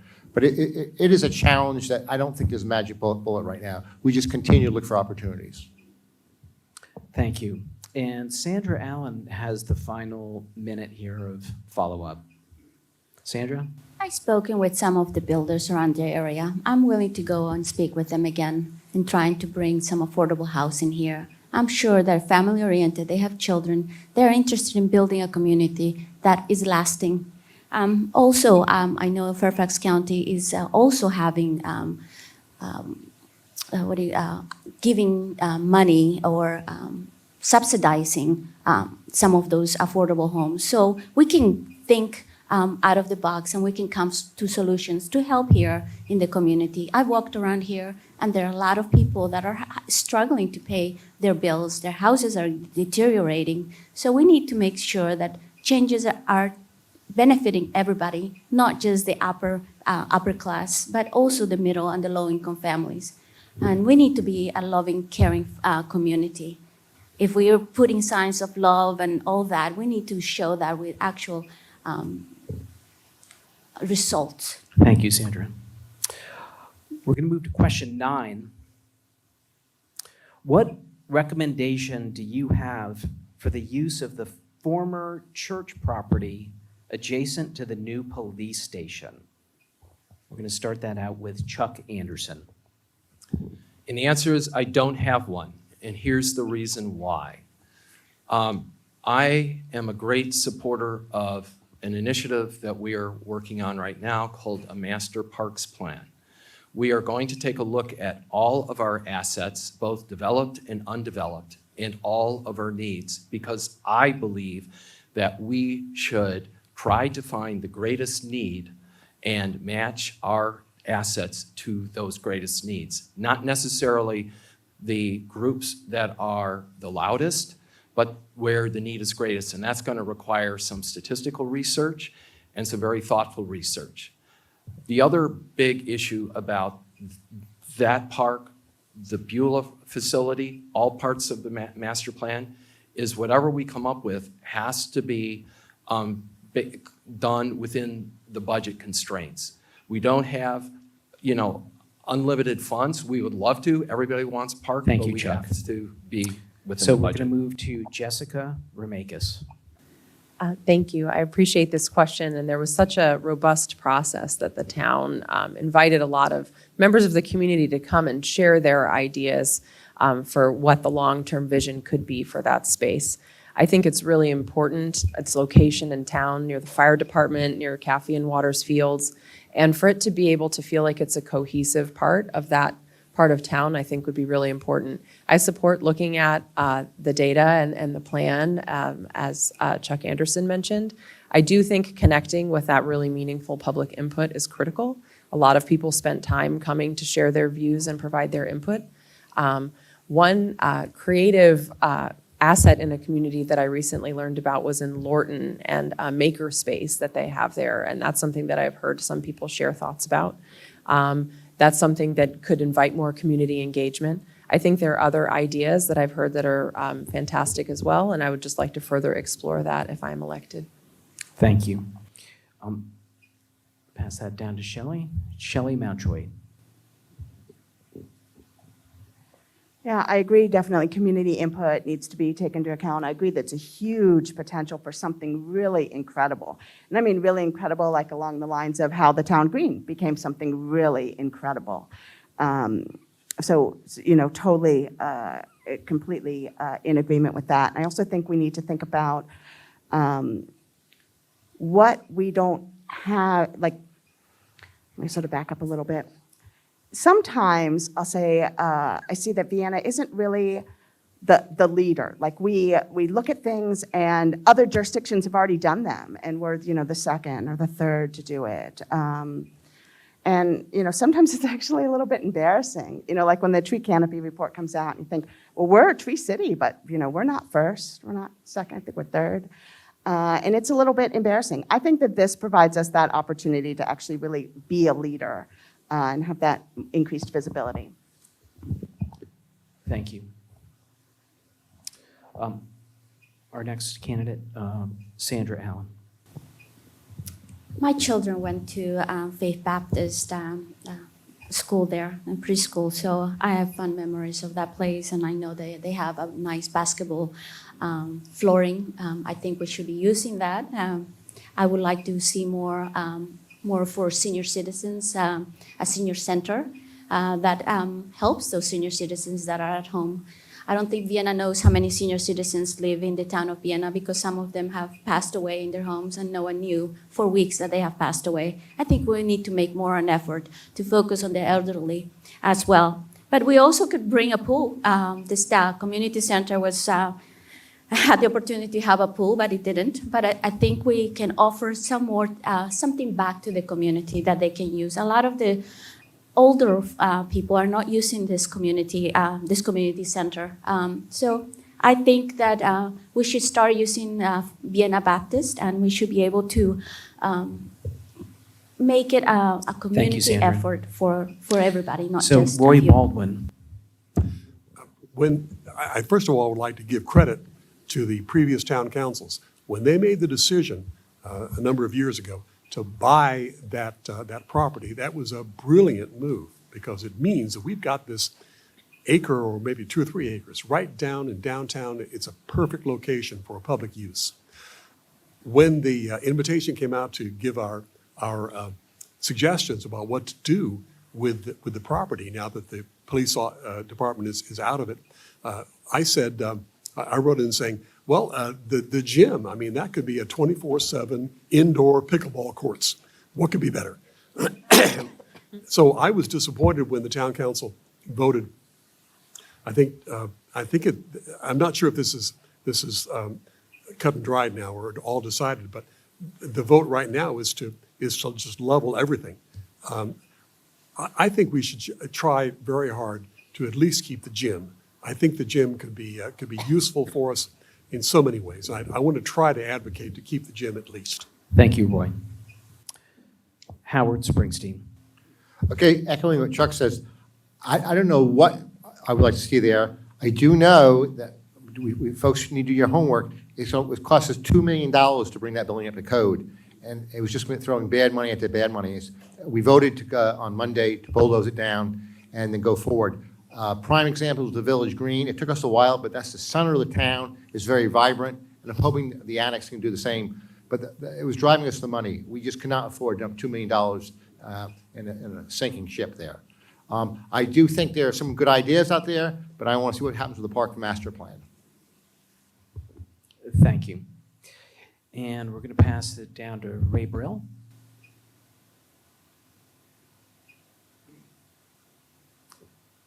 Ray Brill. I think the annex presents a tremendous possibility. We all know that there's been suggestions such as a swimming pool, a senior center, even a 9-hole miniature golf course. But I think what we need to do is wait for the parks master plan. But one of the things we need to know is from 0 to 20, 20 to 35, 35 to 50, 50 to 65, and 65 and up, how are we serving those different age groups? Or is there a gap in there that we need to take care of? If there is, that needs to be part of what we put in the annex. Thank you. And the final minute follow-up is Roy Baldwin. I'm going to waive my time. I think it's getting on in the evening, and I'd like to get on to the last question. We just gained 60 seconds. Okay, question 10, right?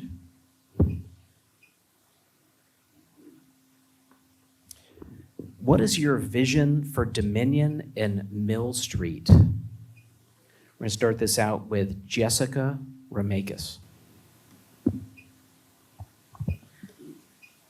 Well, I think that Dominion and Mill Street, that area and then that part of town, again, as we were discussing earlier, is a part of town that has a lot of our business presence in town. And I think it would be great if that were to continue. I would support that continuing.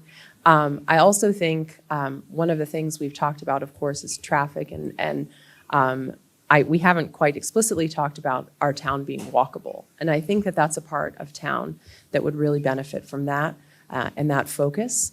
It's a very active part of town. And I think that if we were to see more possibilities in being able to support that, I think that would be a really great contribution. Thank you. Shelley Mountjoy. Yeah, when I said earlier that, being a good neighbor is good business, and then I didn't want to come on, too hard down on business, but at the end of the day, the businesses wouldn't exist if the residents weren't there to patronize the businesses. But at the same time, I think we need a balance there. I think we do need that kind of industrial, commercial area, and I would like to try to figure out, how we can strike that balance. One of the things that I've mentioned more in terms of Maple Avenue than this area, but that boundary between commercial and residential, whether that's a brick wall or a fence or whatever, that, whether we're using technology to help with sound or whatnot, but really kind of trying to figure out how we can address some of these issues so that we can have a good collaboration between businesses that are happy here and want to be here, and residents actually being able to. Thank you, Shelley. And Sandra Allen. I think we need to bring more business. I think we need to bring more businesses here in Vienna, businesses that are lasting. We're competing with the borough. I take my mom for walks there because it's safe and walkable. I think we can build that here. I go to Maryfield because it's nice to walk around the shops and go in and go out and go to dinner. We have so much potential here in Vienna that we have the land, and we should envision it for years to come, not just for tomorrow, but for a bigger future. I think those brick sidewalks are very dangerous for the elderly or for the handicapped. And I would like to change that, and I want to make it more walkable so I can go walking around Vienna without feeling that I'm going to trip over the bricks or the roads that are not even, or when somebody's coming, I have to kind of scooch to the side. There's narrow sidewalks. We need to do better. We need Thank to you, plan Sandra. ahead. Roy Baldwin. Well, speaking of Mill Street, I think that we do need to continue to have a light industrial area of this town. And they're entitled to be there. They contribute to the town. And so I think my vision would be for them, especially a number of the sort of scruffier residents there, to sort of clean up their act a little bit and to make their places more presentable. I'm thinking of Caboose. What an unlikely sort of place to have plunked down there at the very end of Mill Street, and yet it's doing wonderfully. I would say one thing, though, that I think it might be a good idea to try to find some other place for that glass recycling place. I really feel bad for the people that live on Park Street whenever I enthusiastically throw my glass in there and hear it shatter. Thank you, Roy. Okay, Howard Springsteen. Thank you, Roy. I try to be very quiet when I take my disposal wine glasses down on Monday. Maybe we could put it someplace less visible. I think we need to maintain our business district there. Some of the business perhaps could be tightened up a bit. But again, if we want to have a business quasi-industrial zone, I think we should keep it going. And the businesses there are still viable, and I think we should hope that continue to be viable. I'm going to need to pass that down to Ray Brill. And Ray Brill. At one time, I was toying with the idea that maybe it could be changed, Dominion and Mill Street. But I've come to appreciate what they bring to the town of Vienna. And I think they need to be supported and embellished. Some of the storefronts have gotten better. Others could use a little upgrade. But the services, some of the oldest businesses in the town of Vienna reside on those streets. And they have been providing service to many people for a long time. And so I just would like to improve and, where possible, make it walkable. I think we're toying with that idea. Thank you. And Chuck Anderson. I think this area actually presents one of our greatest challenges because essentially there are two competing visions. There's the service industry, light industry area, which is very important. One great thing about living in Vienna is you have places close by, Brooks Rental or Sheetz, where you can get stuff, and that's very important. It makes us a much more livable area. But that place is changing organically. Someone told me the other day there are 40 health and wellness related businesses now operating in the Mill and Dominion area. So it's kind of changing before our eyes, even though we have been doing nothing in terms of changing the zoning or anything. So I think it's going to change. The challenge is keeping that balance because we kind of want both, don't we? We like them both, and we have to figure out some sort of zoning and incentive-based structure so we can keep both types of businesses. And the last follow-up on this is Howard Springsteen. I have no rebuttal. Okay, we are now going to follow up with the last wrap-up. I do want to thank the audience that we had over 30 questions that were submitted. We've been through 10. It's a big panel, so wish we could get through all of them. So the candidates now have 2 minutes to wrap up and express why we should vote for them. So we're going to start out with Ray Brill. And the candidates will have 2 minutes each. Ray. Thank you. I want to thank Bob McCahill, Doug Francis, and NEVCA for putting this on. I think it's an incredible benefit to the town of Vienna to educate people on the people who are running, those who have served and their experiences. But I want to thank you for being so concerned and for sitting so long. I just want you to look at the clock. We're about 16 minutes ahead. Shorter meetings. It all works. Just a couple comments, and I'll try to keep this below 2 minutes.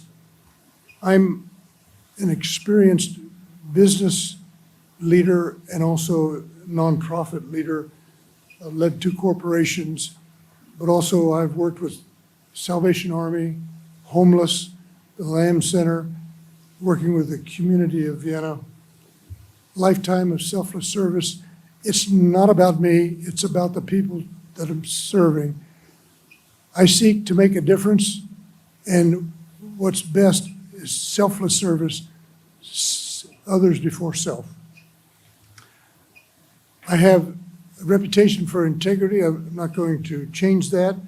And I am a doer, not a talker. I remember where we had a group of 12 churches coming together and come up with an idea to talk about, come back in 6 weeks and tell us.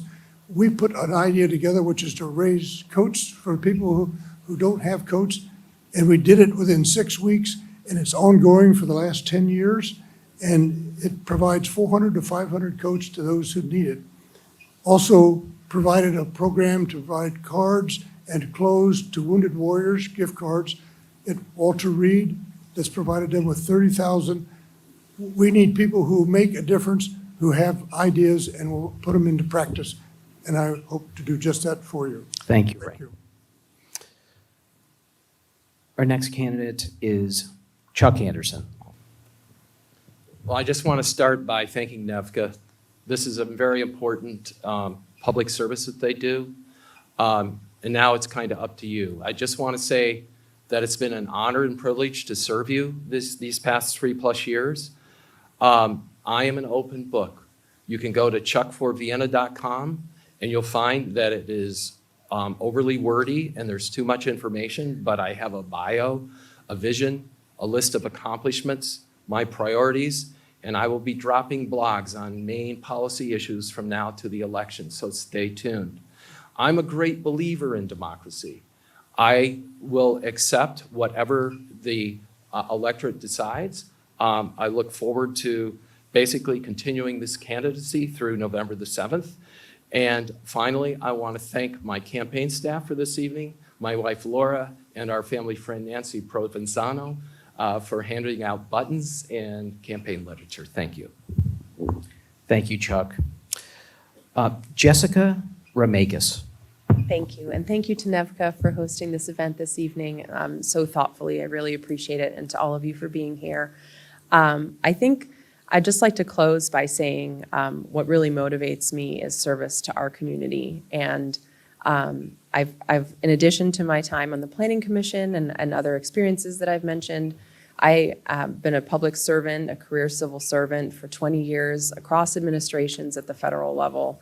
And I think that a focus on results and collaboration and openness to different ideas, no matter how they are delivered, I think is really important. And so if I'm elected, would be open to all different perspectives and ideas that people in the community have to share. And I really enjoy making connections between those ideas that might not seem connected at first, but really contain possibilities for us in the town. And I would bring that creativity and collaborative spirit and energy to the role. I really appreciate the ideas that the other candidates have also shared tonight and the questions. I would also love to see the questions that we weren't able to be asked tonight. I'm really interested in what everyone in the town is interested in. So I also have a website and a Facebook page, and we'll be walking around the community, knocking on doors. So I hope to meet many members of the community that way, and really appreciate the opportunity to serve our town and look forward to connecting with as many of you as I can as we come upon these coming weeks. Thank you very much. Thank you, Jessica. Shelley Mountjoy. Thank you again to everybody here watching us. Thank you to everybody watching the video as well. You know, voter turnout, regardless of who wins, just solely the number of voter turnout, sends a message to political officials that people are paying attention. You know, even as Mayor Colbert opened, you know, saying that she's running opposed, but simply that number tells elected leaders that, you know, people are watching, and that's who you're representing. So I really do appreciate your time getting to know us. At the same time, you know, 2 minutes isn't enough. I've had all these points I want to talk about, and I've kind of abandoned it because you can't get much in a 1 minute answer. You know, and in Vienna, there's so much emphasis on, you know, being nonpartisan. I know we heard Howard say that. You know, I've certainly heard it around knocking on doors and whatnot. You know, the argument being that by being nonpartisan, elected leaders are more likely to work closer together, more likely to collaborate, and that, you know, if they aren't voting on a particular party line. But the opposite side of that is that it makes it a lot harder for a voter to be able to determine, you know, what values align with theirs, actually having to listen to individual issues as opposed to, you know, voting a party line or something along those lines. And I really do appreciate NEVCA for putting this opportunity together. And I say that, and I really, really mean that in the sense that, you know, in 2019, actually for 3 election cycles, I ran a project called Vienna Votes, where I interviewed, you know, myself and a handful of volunteers, but also conducted interviews. We held a debate right here with the Board of Supervisors, right in this room, because there is a lot that goes involved to keep yourselves informed. And I really appreciate you all taking that step to be an informed voter. Thank you. Thank you, Shelley. Sandra Allen. Thank you all for coming. I appreciate you staying this long. Let me tell you, I don't mind. I can stay here for as long as it takes, as long as I'm resolving the things that need to be resolved here for you on your behalf. Time is not of the essence for me, but there are a lot of issues that needed to be talked about. We must support the freedom of expression, not retaliation. We need diversity tax base so the burden does not fall on just the homeowners. Home affordability is necessary. Creating incentives and subsidies, grants for young professionals, such as the police officers and others that are seeking to work in the community they grew up. Equal representation for all is necessary in the town of Vienna. Development concerns are impacting all. We need to take control of what is being done rather than having the development control us. Looking into mixed-use development, it is the Wild West in the construction. Builders are bartering with homeowners for water and electricity. Using fire hydrants and electricity is allowed. The town of Vienna is competing with businesses that bring those services to here. This takes away from the businesses that work in this area. Our local government should incentivize business, not take away, especially when there is not the manpower to oversee and supervise here in the town of Vienna. We need to decide what type of community we are. Are we a walkable community? We need to take steps to help residents enjoy their neighborhoods. Some streets have become cut-throughs for outside commuters going to Tyson's or other areas. We need to consider a way to alleviate traffic. Putting humps to slow down traffic is not the solution. I have seen areas where they had them installed and later have been removed. We need transparency in how these decisions are being made. We want to know what decisions are made. We need to help the Thank you, elderly Sandra. continue with Thank the you. members of the community. We're going to move to Roy Baldwin. Since I'm on the Board of Architecture Review, I get the mayor's report every month. And I'm always fascinated, Linda, to see the number of people that move into this town every month. It's dozens sometimes. I want for them the same things that I've been able to get from this town. I want this to be a nice little town for them. I want it to be a safe place for them to walk the dog and to have the children go down the street to play. I want it to be a welcoming place for restaurants, for stores, for new housing, for industrial development within limits. I want there to be right-sized development along Maple Avenue and Church Street, which I think we can hopefully do now with the new, since the code create is done now with the new town code. I want for them all these things. And I salute NEVCA, and I salute all of you who've been here almost as long as a Taylor Swift movie to be here tonight. And I think you know, as well as I do, that keeping a small town is more than just keeping a small town atmosphere. It's a lot of hard work because there are tremendous development pressures.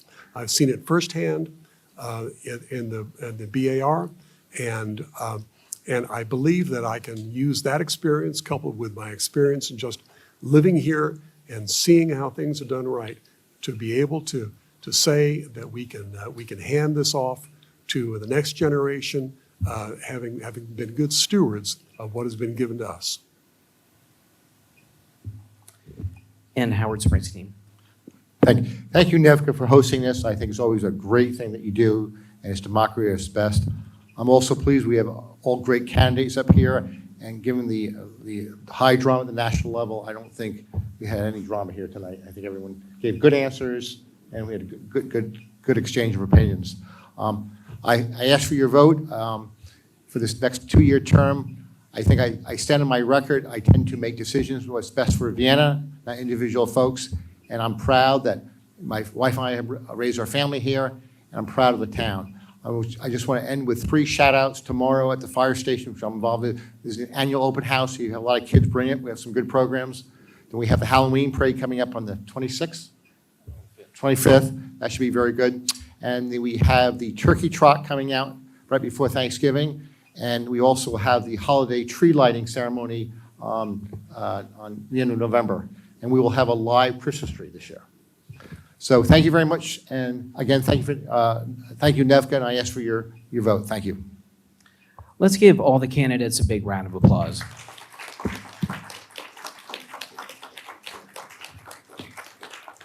And thank you, audience, for coming out and participating and offering questions, and our crack staff over here distilling them down so we could answer specific ones or present specific ones. Again, thank you very much for attending.